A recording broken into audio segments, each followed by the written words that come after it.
Fellow American citizens, this is a preliminary file that is associated to organized gang stalking expeditions, and to give you an illustration concerning the following statements that I'm going to make.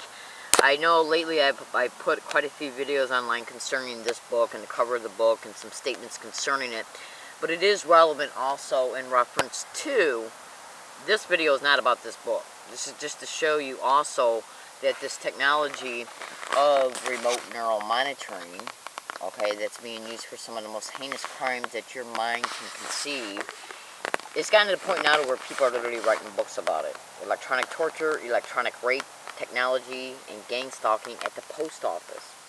When I first bought this book, I only scanned about 10 or 11 pages of it because I bought it, got it at the library, then did some running around throughout the day, and by the time I got home, it was late at night. So I scanned through it right before I went to bed. And then I looked at it briefly the next day, and then had been literally just carrying it around with me, and I literally have barely got back to it, literally. But what I want you to understand is what is mentioned in this book is also literally mentioned by a separate target, a totally separate target from San Diego, Chula Vista, by the name of Victoria Rose. And if you go to the Google and type in Victoria Rose, San Diego, California, Chula Vista, gang stalking target, and electronic rape, you'll find this PDF link that she made in her name. It's a documentation file. Okay, San Diego, California, Chula Vista. She flat out states it in this PDF file that they're putting images in her mind, that they're engaging in electronic rape. Remote neural monitoring is mentioned right here, along with V2K technology. Now, why did I bring this up? You can go to the bottom of Freedom. Just stay with me, please. Trust me, if you do, you'll be glad you did. If you go to the bottom of Freedom from Covert Harassment and Surveillance, and this is a picture of the remote neural monitoring, this is like a preliminary diagram in reference to how remote neural monitoring actually works. It's set up by a computer, and as a result of the acquisition that's derived from the brain waves of the targeted individual and how those brain waves are being monitored by the computer monitor itself and the peripherals that are inside of the actual computer that is attached to the monitor. It's for data acquisition in reference to what the target is processing neurally. Now, what I want you to look here is that this right here, the actual front page of this PDF link has been taken off from me and it's put in a separate file. This is page number 2 of it though. And this PDF link can be found at the bottom of Freedom from Covert Harassment and Surveillance. And what this is actually nothing but the copy of a lawsuit. Okay, I want you to understand something. Corporations, the wealthy, and organized crime groups also have this technology that was developed by the military. But what I want you to look at here is that what is described in the book I just showed you and the PDF link by Victoria Rose, it literally states it also in this PDF file that they had the little capacity as a result of this remote neural monitoring to literally do this for electronics and more, to literally map individuals' brains to decode the neural activity. For electronic surveillance purposes, electrical activity in the speech center of the brain can be translated into the subject's verbal thoughts. Yes, remote neural monitoring can send encoded signals to the brain's audio cortex, thus allowing audio communication direct to the brain bypassing the ears. And then it goes on to talk about how they can literally manipulate the visual cortex of the subject's brain to show images from the subject's brain on the video monitor they're looking at, and to also send images directly into the visual cortex of the target's brain. Now, you might think to yourself, how in the hell is all this being done? It's being done through two-way electronic brain links to the computer. Okay?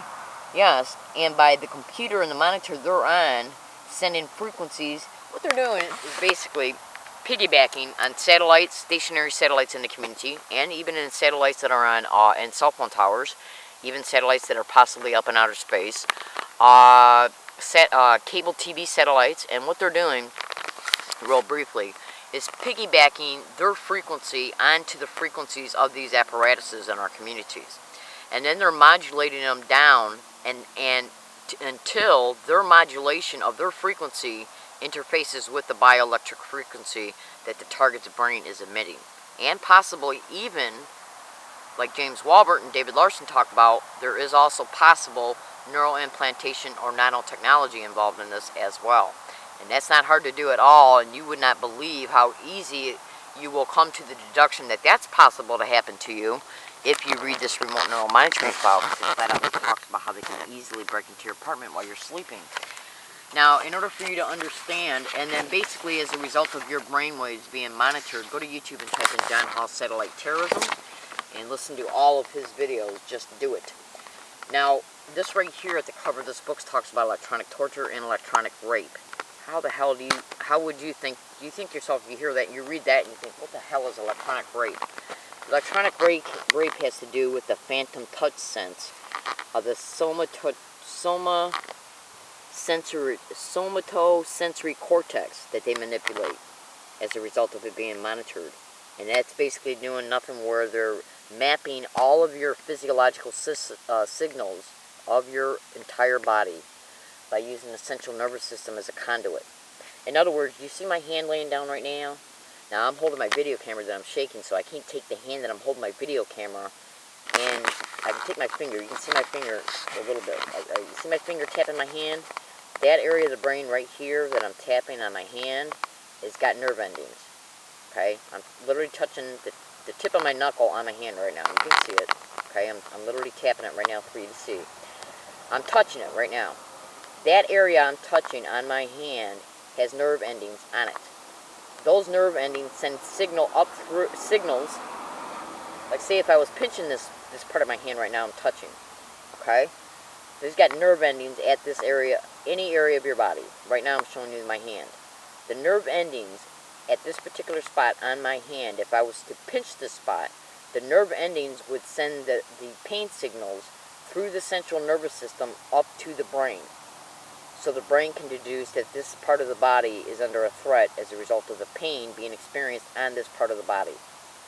This part right here that's got the nerve endings sends the signals from the nerve endings through the physiological signals using the central nervous system as the conduit. So I could pinch this place right here on my hand that I'm touching, that you can see my finger touching it, tapping it right now. The nerve endings send the signals up through the central nervous system, and a physiological response is felt as a result in the brain. What they can do is identify and map the nerve endings of this particular part of my hand and literally send pressure signals to it, electrical signals to it, electrical stimulation signals to it, in order to make it feel like it's being touched. Now, it's called the phantom touch sense right there. And that's not the purpose of this video, but I tell you what I'm going to do. What I'm going to do, and this is literally a printout showing all the different types of evoked potentials and monitoring biotronics, visual evoked potentials, spinal cord evoked potentials, auditory evoked potentials, transcranial motor cortex associated evoked potentials, spinal surgery. It just goes on and on and on. But what I'm going to do is I'm going to show you right now. In fact, look at this right here. Evoked potentials as a result of testing nerve response results. That's basically what I just told you. Now, what I want to help you understand is that this video is being made for a reason. In this same PDF file, this PDF link, the front page of it, this is page number 2. The first page of it literally says how the NSA is using remote neural monitoring to harass hundreds of thousands of law-abiding citizens daily by the usage of remote neural monitoring. But again, remember, the wealthy have control of this technology as well. Organized crime members and syndicates do, yes, and corporations do as well.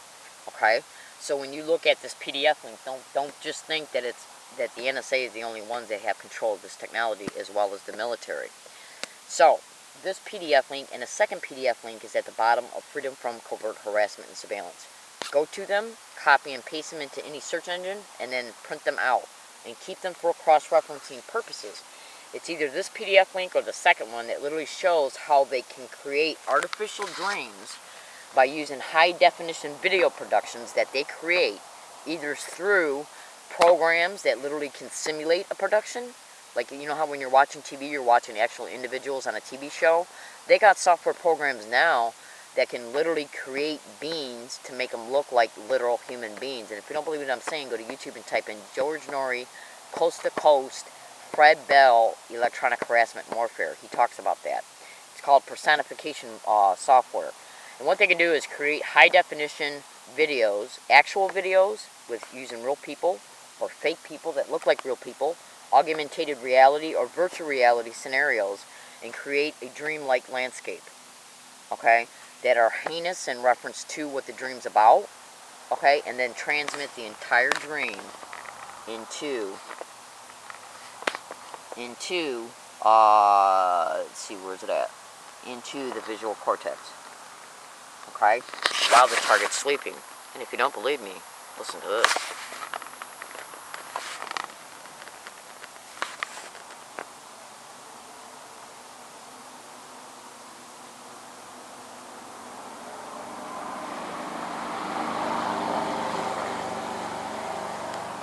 If you want to go into this further, the other part, there's two other parts to this besides whatever questions you have to ask me. There's two other main parts. One is the dreams, which are artificial, which are inserted into the targeted individual's mind while they sleep. And it's substituted for their REM sleep. When they normally would be getting their rapid eye movement sleep, the most essential form of sleep for your immune system, it's being taken away and substituted with artificial dreams. And the other thing is the directed energy. So if you wanted to go in... Well, yeah, let's talk for a moment about the dreams. We're going to hit this break, but we'll get right back into that next hour or two. Are you saying that they have the ability to create a dreamlike state, a picture, a story, and beam that into you, and it becomes so realistic in your dream? You think it's happening?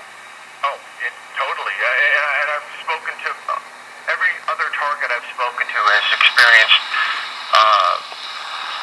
nearly the same, almost exactly identical description of what happens to them when they sleep.